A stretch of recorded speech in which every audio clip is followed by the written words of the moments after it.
Hi, I have this very moment returned home from seeing The Batman on its opening night. It was a very busy theatre.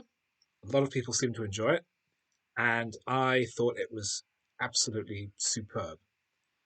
Um, to say it's the best Batman film since The Dark Knight is not really saying anything because we've only had one standalone film since then. It was The Dark Knight Rises, which I don't think anyone really thinks is better than The Dark Knight. But I think this might be the best Batman film we've had. Um, Matt Reeves, who directed the last two Planet of the Apes films, brings the same kind of sensibility to the new film, rather than Christopher Nolan's focus on concept and theme. This is more character based, more character led. It's about the journeys of the characters through the story, their backstories, how they got to be where they are now and where they're going, rather than some overall symphony about um, the city as an organism that Nolan seems to prefer because he struggles with characterization. Um, the setup to the film is relatively straightforward. Bruce Wayne has been Batman for 2 years. He's still relatively young and still more focused on vengeance, on exacting the account, excuse me, incurred by the death of his parents.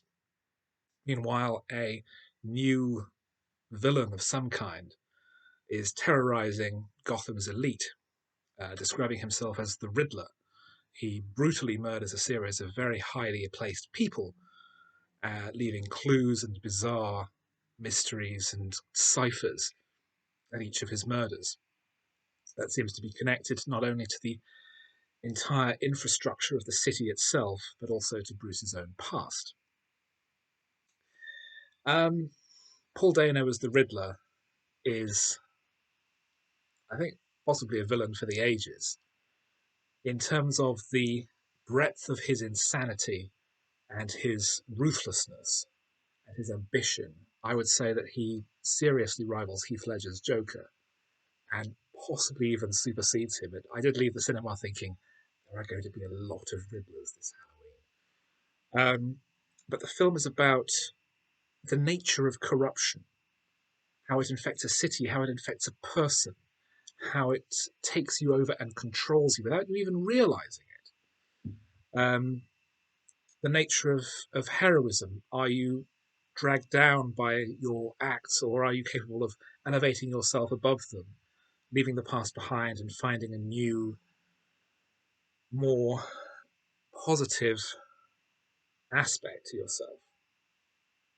It's also extremely long. It's nearly 3 hours. I did not notice it. It was so filled with incident and character and action and engaging performances. I thought Robert Pattinson as Bruce Wayne was superb, a very dialed down, contained performance, much more so than any other previous Batman.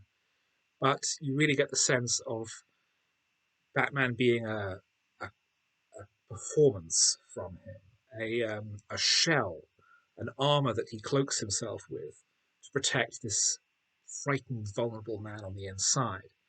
Zoe Kravitz as a character who's never referred to as Catwoman, but is clearly Selina Kyle, um, is not given such strong material to work with, but still has an interesting and engaging storyline. Say Paul Dano is astonishing.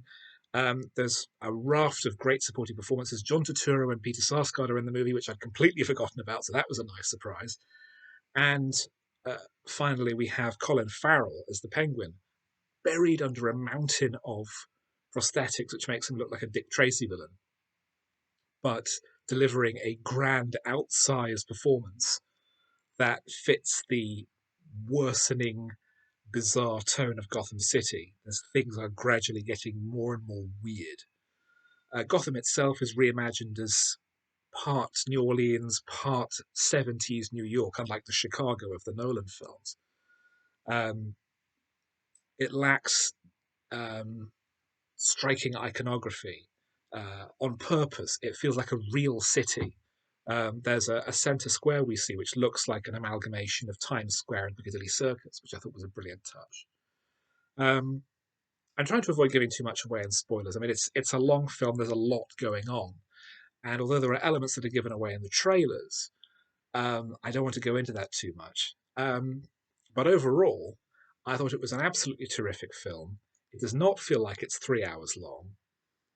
Um, it's intelligent, it's thoughtful, it's character based rather than concept based, as I said. So it has, I think, an edge over the Nolan films because those are films for your head, and this one gets you to engage thoroughly with all the characters, even the most brutal villains.